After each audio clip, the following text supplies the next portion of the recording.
तो दोस्तों उम्मीद करते हैं आप सभी लोग स्वस्थ और मस्त होंगे। आज का टॉपिक काफ़ी इंटरेस्टिंग है। चैप्टर 4 है क्लास 7th एनसीईआरटी का air. Air is a invisible gaseous substance around us. Air जो है एक अदृश्य गैसियस सब्सटेंस है जो हमें सराउंड किए हुए है। The blanket of air that surround earth is called atmosphere.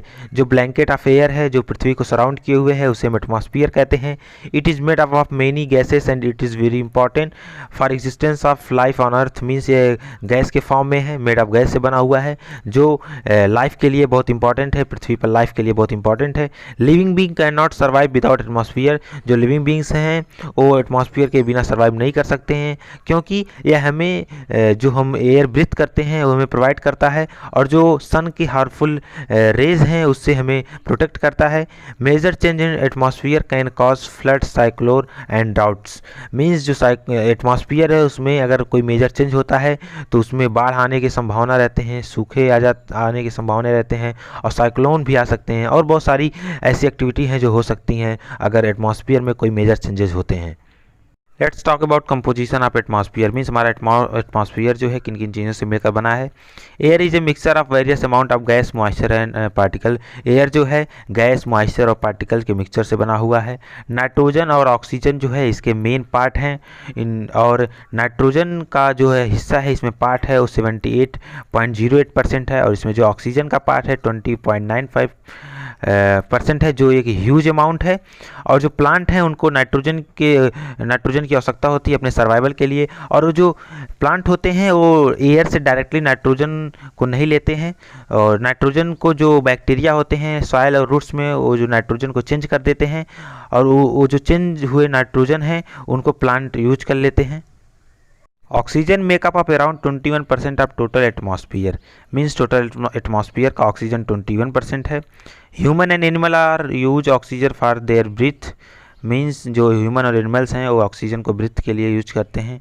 Green plant produce oxygen during photosynthesis.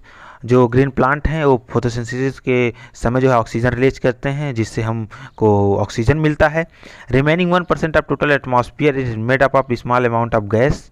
Means कि जो एटमॉस्फियर का 1% हिस्सा है वह कई छोटे छोटे अमाउंट ऑफ गैसेस से मिलकर बना है, जैसे आर्गन है, कार्बन डाइऑक्साइड है, ओजोन है, मेथेन है, हाइड्रोजन है, helium, neon, krypton. Apart from this gas, इन सभी गैसेस के अलावा टीनी डस्ट पार्टिकल भी है जो एयर में प्रेजेंट हैं। Carbon dioxide is called green house gas. It create a green house effect bye trapping the heat radiation from the earth. Means जो कार्बन डाइऑक्साइड होते हैं उसे हम ग्रीन हाउस गैसेस भी कहते हैं, जो ग्रीन हाउस इफेक्ट जो है जनरेट करता है by trapping radiation from earth. Means earth के रेडिएशन को ट्रैप करे, हीट जो उसके हीट है उसको ट्रैप करके ग्रीन हाउस इफेक्ट जनरेट करता है। Global warming is when level of carbon dioxide in the atmosphere increase due to smoke and fume emitted by vehicle and factories. Means जो हमारा कार्बन डाइऑक्साइड है atmosphere में जब increase होता है तो उसमें ग्लोबल वार्मिंग प्रोड्यूस होता है, ग्लोबल वार्मिंग की फैक्टर जनरेट होती है क्योंकि वहाँ heat return hence increase temperature of earth. Means की जो ये पॉल्यूशन है इसकी वजह से हीट जनरेट होती है और टेम्परेचर अर्थ का टेम्परेचर जो है इंक्रीज हो जाता है। Air circulation, air when heated expanded become high lighter and goes up. जो एयर होते हैं जब हीट होते हैं तो वो हल्के होते हैं, लाइटर हो जाते हैं और एक्सपेंड होकर वो ऊपर की तरफ बढ़ते हैं। And cold air which is dense and heavy, और जो कोल्ड एयर होते हैं वो डेंस होते हैं और हैवी होते हैं और सिंक हो जाते हैं, नीचे जो दब जाते हैं, डाउन हो जाते हैं। When hot air rise cold air from surrounding area fill in the gap. जब हॉट एयर जो है ऊपर की तरफ जाता है, कोल्ड एयर जो होता है सराउंडिंग एरिया को जो है फिल, उसके गैप्स को फिल कर देता है। Let's talk about structure of atmosphere. Means हम एटमॉस्फियर के स्ट्रक्चर के बारे में बात करेंगे। हमने एटमॉस्फियर के कंपोजिशन के बारे में बात कर लिया है कि मतलब कि हमारा एटमॉस्फियर जो है किन गैसेस से मिलकर बना है, उसमें क्या पार्टिकल हैं। यहाँ पे हम एटमॉस्फियर के स्ट्रक्चर के बारे में बात करेंगे कि मीन्स कि एटमॉस्फियर का जो शेप है उसकी किस तरह का है, उसका संरचना किस तरह का है। So let's start. The layer of atmosphere are divided on the basis of characteristics of gas found at that height. Means जो एटमॉस्फियर का लेयर है वो गैसेस जो पाए जाते हैं एटमॉस्फियर में उसके अकॉर्डिंग, उसके हाइट के अकॉर्डिंग डिवाइड किया गया है। Starting from earth surface atmosphere is divide into 5 major layer. Means जो है अर्थ सरफेस से जो है एटमॉस्फियर 5 लेयर में डिवाइड किया गया है, जिसमें पहला है ट्रोपोस्फेयर।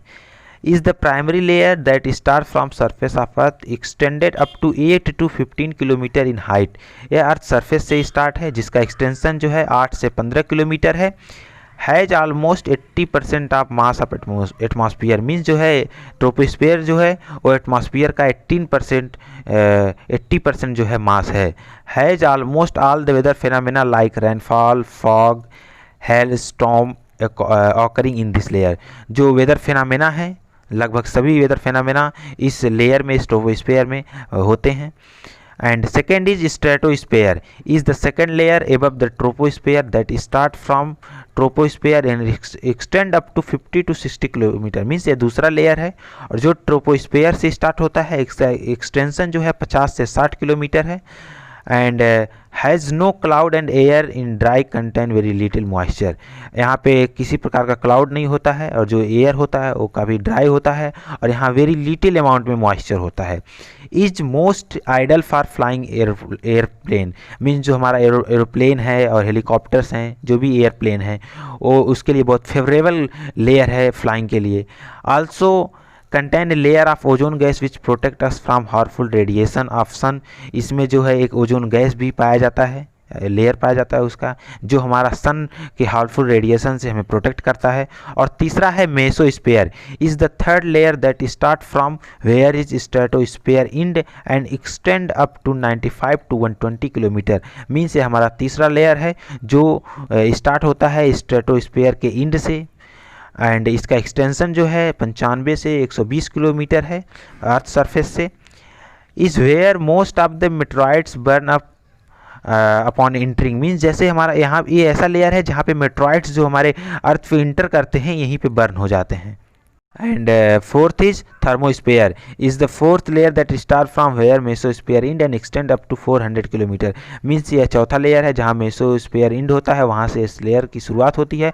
इसका एक्सटेंशन 400 किलोमीटर है। And its help in radio transmission, या रेडियो ट्रांसमिशन की प्रोसेस में जो है हेल्प करता है।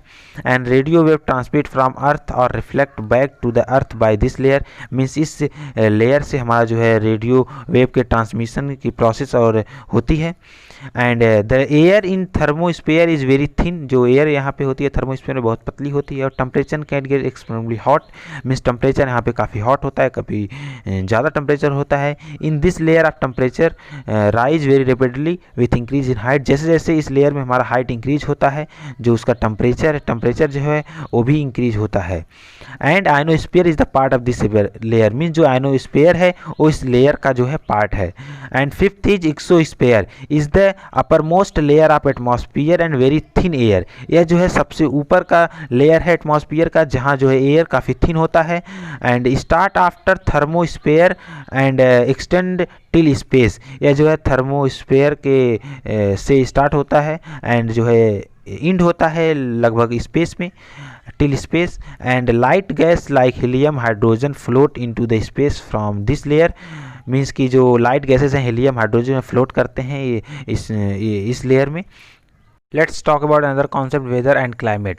The weather of a place is the condition of temperature, not atmosphere, at a particular time with regard to heat, sunshine, dryness, wind, cloudiness, etc.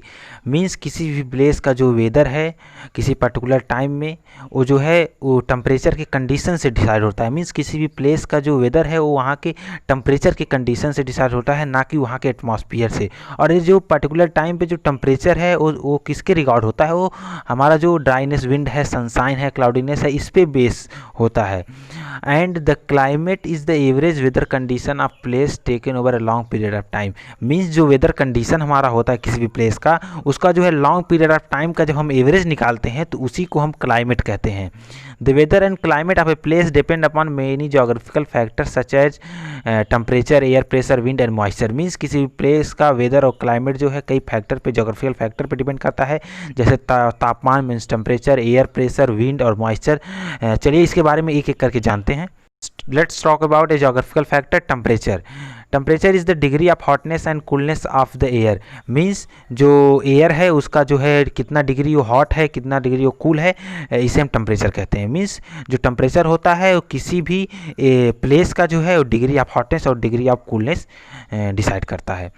And change from day to night as well as from season to season. Means जो किसी भी place का जो temperature है वो दिन और रात में भी चेंज होता है, दिन में कुछ और होगा, रात में कुछ और होगा, और ये सीजन से सीजन भी चेंज होता है। मीन्स गर्मी के मौसम में कुछ और टेम्परेचर, ठंडी के मौसम में कुछ और टेम्परेचर, और रेनी सीजन में कुछ और टेम्परेचर रहता है। सो ये सीजन टू सीजन भी वेरी करता है। Temperature is highly influence by isolation, ये आइसोलेशन प्रोसेस द्वारा ज़्यादातर इन्फ्लुएंस होता है। Which is the amount of solar radiation receive by an area. Means जो आइसोलेशन होता है वो किसी भी प्लेस में जो सनलाइट कितना इफेक्ट कर रहा है, सोलर रेडिएशन कितना ज़्यादा कौन सा एरिया इफेक्ट करता है, इसे आइसोलेशन कहते हैं। इस प्रोसेस से जो टेम्परेचर जो है ज़्यादा इफेक्ट होता है। एंड जिस एरिया में जो इक्वेटर पे पोल एंगल होता है, जैसे इक्वेटरली जो है सनलाइट इफेक्ट कर रही है स्ट्रेट, तो वहाँ पे टेम्परेचर ज़्यादा होगा।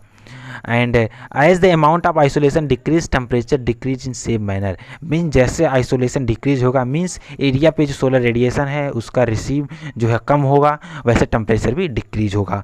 Temperature in city is much higher than village because during the day concrete and metal in building and asphalt road get heated. Means जो टेम्परेचर सिटी में होते हैं हाई होने के पीछे कई कारण हैं। गाँव से ज़्यादा टेम्परेचर वहाँ पे होते हैं क्योंकि वहाँ पे जो मेटल्स होते हैं, बिल्डिंग होते हैं, फॉल्ट रोड होते हैं, वो हीट होकर के एंड जब वो शाम नाइट के ड्यूरिंग नाइट वो हीट रिलीज करते हैं, इसकी वजह से जो वहाँ का टेम्परेचर है वो बढ़ जाता है, rise temperature in city.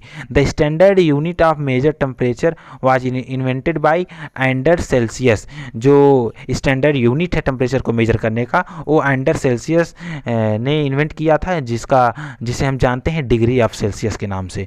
On the Celsius scale the water freeze and 0 degree and boil at 100 degree Celsius. Means Celsius scale के मुताबिक जो एंडर सेल्सियस ने इन्वेंट किया था उसके मुताबिक जो वाटर होता है वो 0 डिग्री पे फ्रीज होता है, और जो बॉयल होता है वो 100 डिग्री पर। Talk about another geographical factor, air pressure means वायु दाब। Air pressure is defined as the pressure extended by number of gas present in atmosphere means जो नंबर ऑफ गैस एटमॉस्फेयर में प्रेजेंट है उनके द्वारा जो प्रेशर एक्सटेंड किया जाता है अर्थ सरफेस पे, उसे हम एयर प्रेशर कहते हैं। Air pressure fall rapidly as we go up layer of atmosphere means layer of atmosphere में जैसे हम ऊपर की तरफ जाते हैं एयर प्रेशर जो है फॉल कम होता है। एंड सी लेवल पे जो हमारा एयर प्रेशर होता है वो हाईएस्ट होता है, और जैसे जैसे हम ऊपर जाते हैं वो हाइट के अकॉर्डिंग वो डिक्रीज होता जाता है। Air pressure temperature of air at A given place influence the distribution of air pressure means किसी प्लेस का जो टेम्परेचर होता है इन्फ्लुएंस करता है एयर प्रेशर के डिस्ट्रीब्यूशन को। A low pressure area is created in area where temperature is high means जो लो प्रेशर होता है वो हाई टेम्परेचर एरिया में जनरेट होता है। And due to rise of heat air low pressure is associated with cloud sky and wet weather means जो heat air जो होता है जब बढ़ता है तो लो प्रेशर जो होता है एसोसिएट हो जाता है क्लाउडी स्काई और वेट वेदर के साथ। In area with low temperature the air is heavy, जिस एरिया में लो टेम्परेचर होता है वहाँ का एयर जो है डेंस होता है, हैवी होता है, बिकॉज इट इज कोल्ड क्योंकि वह ठंडा होता है। Therefore high pressure area create high pressure area, high pressure is associated with sunny sky, और वहाँ पे हाई प्रेशर एरिया जो है जनरेट हो जाता है और वो जो है एसोसिएट हो जाता है क्लियर और सनी स्काई के साथ। And the air always move from high pressure area to low pressure area, जो एयर का मूवमेंट होता है वो हाई प्रेशर एरिया से लो प्रेशर एरिया की तरफ होता है। On the moon there is no air therefore no air pressure, moon पे एयर ना होने की वजह से वहाँ एयर प्रेशर नहीं है। And barometer is use to measure the atmospheric pressure means atmospheric pressure को मेजर करने का जो इंस्ट्रूमेंट है उसे हम बैरोमीटर कहते हैं। Let's talk about wind means वायु। The movement of air from high pressure area to low pressure area is called wind means हमने प्रीवियसली आपको एयर प्रेशर में बताया कि जो एयर होती है हाई प्रेशर एरिया से लो प्रेशर एरिया की तरफ बहती हैं, इसी प्रोसेस को, इसी मूवमेंट को हम जो है वो विंड कहते हैं। A wind is named after the direction from which it blow means जो विंड का जो नाम हम जिस डायरेक्शन में ब्लो होते हैं उसके अकॉर्डिंग रखते हैं। जैसे हम एग्जाम्पल लें, the wind blow from east is called eastern. जैसे हम अगर बोलें कि एक जो विंड है वो ब्लो हो रही है ईस्ट से तो उसे हम ईस्टर्ली नाम दे देंगे। There are mainly 3 type of wind, basically जो है हम विंड को जो है 3 टाइप में डिवाइड किए हैं। पहला है परमानेंट विंड, दूसरा है सीजनल विंड और तीसरा है लोकल विंड। तो पहले हम परमानेंट विंड को समझते हैं। Blow constantly through out the year in a particular direction, या कॉन्स्टेंटली पूरे साल जो है एक पर्टिकुलर डायरेक्शन में जो है ब्लो होता है। एग्जाम्पल ट्रेड विंड, जैसे ट्रेड विंड हमारा है जो यहाँ पे ब्लो होता है, और वेस्टर्नियर विंड जो यहाँ पे ब्लो होता है पोलर सब पोलर एरिया के नीचे। And stellar wind and second is seasonal wind, change their direction in different season, means ये सीजन के अकॉर्डिंग अपना डायरेक्शन जो है चेंज करता है, जैसे मानसून विंड इंडिया, जैसे इंडिया में जो है मानसून विंड ब्लो होता है। और तीसरा है local wind, blow in small area during a particular period of day और ईयर, किसी पर्टिकुलर डे और ईयर में जो है ये स्मॉल एरिया में ब्लो करने वाला एयर होता है, उसे हम लोकल विंड कहते हैं, जैसे लैंड और सी बीच पे जो एयर जो है ब्लो होती हैं। Let's talk about moisture. Moisture क्या है? नमी जिसे हम बोलते हैं। So let's understand, moisture is the a teeny drop of water present in the air on surface or in the ground, means जो है जो हमारा टीनी ड्रॉप्स होता है एयर में, जो हमारे मूव करते हैं, प्रेजेंट होते हैं एयर में, ड्रॉप ऑफ वाटर बूंद जो होते हैं, उसे हम उस सरफेस पे हों या ग्राउंड पे हों, उसे हम जो है मॉइस्चर कहते हैं। And moisture in the air at in A given time is called humidity, एक किसी टाइम पे, एक किसी गिवन टाइम पे जो हमारा मॉइस्चर जब एयर में होता है तो उसे हम ह्यूमिडिटी कहते हैं। Water evaporate from sea lake land ETC become water vapour, जो हमारा वाटर वेपर इवापोरेट होते हैं सी से, लेक से और लैंड से, उसे हम वाटर वेपर कहते हैं। As it rise water vapour start cooling and condense forming water droplet, जैसे वाटर वेपर राइज होता है और इसका एक कूल होता है जब ऊपर जाकर और कंडेंसेशन की प्रोसेस होती है तो वहाँ पे वाटर ड्रॉपलेट्स के फॉर्म में कन्वर्ट हो जाते हैं। Masses of water droplet from cloud which come down at precipitation when they become too heavy, जब ये वाटर ड्रॉपलेट जो हैं क्लाउड से जो है काफ़ी हैवी हो जाते हैं तो ये प्रेसिपिटेशन की प्रोसेस की वजह से जो है डाउन नीचे आ जाते हैं, जिसे हम रेन कहते हैं। Rain, snow, sleet and hail are various form of precipitation, जो है रैन की प्रोसेस होती है, स्नो, स्लीट, ओस जो पड़ते हैं ठंडी में और कई सीजन में, तो ये जो प्रोसेस है प्रेसिपिटेशन की प्रोसेस की वजह से होता है। The precipitation that come down to the earth in liquid form is called rain vapour, means जो प्रेसिपिटेशन होते हैं लिक्विड के फॉर्म में अर्थ सरफेस पे आते हैं उसे हम रैन वेपर कहते हैं। Based on the mechanism there are 3 type of rainfall, mechanism के बेस पे हम रेनफॉल को 3 पार्ट में डिवाइड किए हैं। पहला है convectional rainfall, occur mostly in tropical where is hot there is hot, means tropics area में मोस्टली ऑकर करता है जहाँ टेम्परेचर जो है ज़्यादा होता है। Is when hot air and cool air condense forming rain, जहाँ हॉट एयर कूल एयर की वजह से कंडेंसेशन की प्रोसेस की वजह से रेन का फॉर्मेशन होता है वहाँ होता है। And if the air is too hot it rise very quickly, जहाँ अगर हमारा एयर जो है काफ़ी हॉट है तो कन्वेक्शनल रेनफॉल जो है काफ़ी क्विक होता है, बढ़ता है। एंड काज थंडरस्टॉर्म, और थंडरस्टॉर्म वहाँ होता है, कारण बनता है। And second in and orographic, जिसे हम रिलीफ रेनफॉल कहते हैं। Occur when air that have been blow over the sea is forced up over an area of highland, means जो एयर हैं जो सी के ऊपर ब्लो हो रहे हैं वो फोर्स्ड अप होकर के हाईलैंड एरिया की तरफ ब्लो हो जाते हैं, जिसकी वजह से रिलीफ रेनफॉल होता है। This cause the air to cool and moisture in the air condense and rainfall, means जो एयर होता है वो कूल हो जाता है और जो मॉइस्चर एयर में होते हैं कंडेंस होकर रेनफॉल होता है। एंड तीसरा है साइक्लोनिक और frontal rainfall, occur when warm air is forced to rise over cold air, जो वार्म एयर होता है जो फोर्स होकर के कोल्ड एयर की तरफ बढ़ जाता है, उसकी वजह से जो है फ्रंटल रेनफॉल साइक्लोनिक रेनफॉल की प्रोसेस होती है। The moisture in the warm air condense as it, means जो मॉइस्चर होता है वार्म एयर में कंडेंस हो जाता है। It cool which cause cloud and rain, और वह जो है कंडेंस होकर के कूल हो जाता है जिसकी वजह से जो है क्लाउड और रैन होता है। धन्यवाद।